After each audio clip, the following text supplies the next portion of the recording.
Hello guys, mag-video ko karon sa akong pouch. Na ako'y bagong gi ko na pouch guys, oh. Kuha na siya daan, gikan ni siya sa garage sale. Ipalit na nako kay brato naman. So muna ko napalit na sa garage, oh. Sa pre-market. Nakita ko ani kung ipalit, brato naman siya.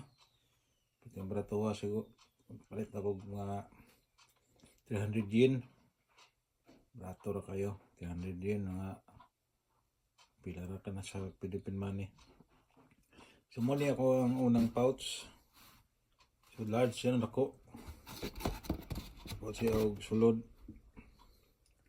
pinpointer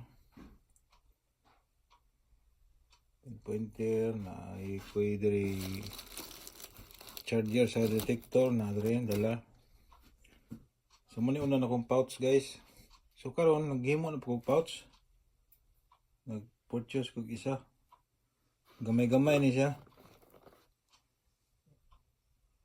Wala akong digir, anak ko siya, simple lang siya, gamay. So nagamit na ko na siya og duha ka adlaw na, duha ka gamitan.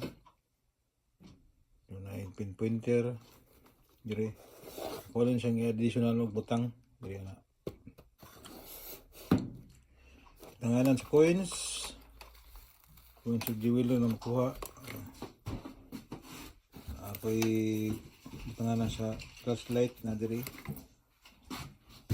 Tanganan og kaning cellphone, na snack, mga ito mga junk at makuha.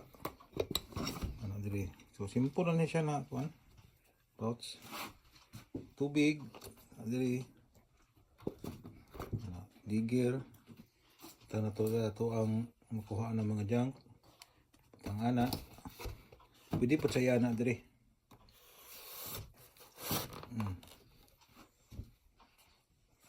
Pwede yan settings. Kini siya, diri po niya, anak po niya yung pagkabutang. Anak po niya diri. Anak. So, magpuli-puli lang ko gamit na niya, sa kong unahan gamit. So, kini siya, medyo gaan na yun siya gamiton. Puntaan niya, medyo bugat-bugat siya, no? Sabi nang madaghan na gaganap junk masulod. So, pili lang ko na siya kung gamiton. Sana po siya ibangag ng mga balas, mga hulog sa lawom, huwag na tubig. So guys, muna akong pouch guys na ginagamit. So nag-additional po isa, pero gamay-gamay na siya. So na guys, sinawat na ka-like mo sa akong video karon, mag-thumbs up. So maghunting na po ko niya.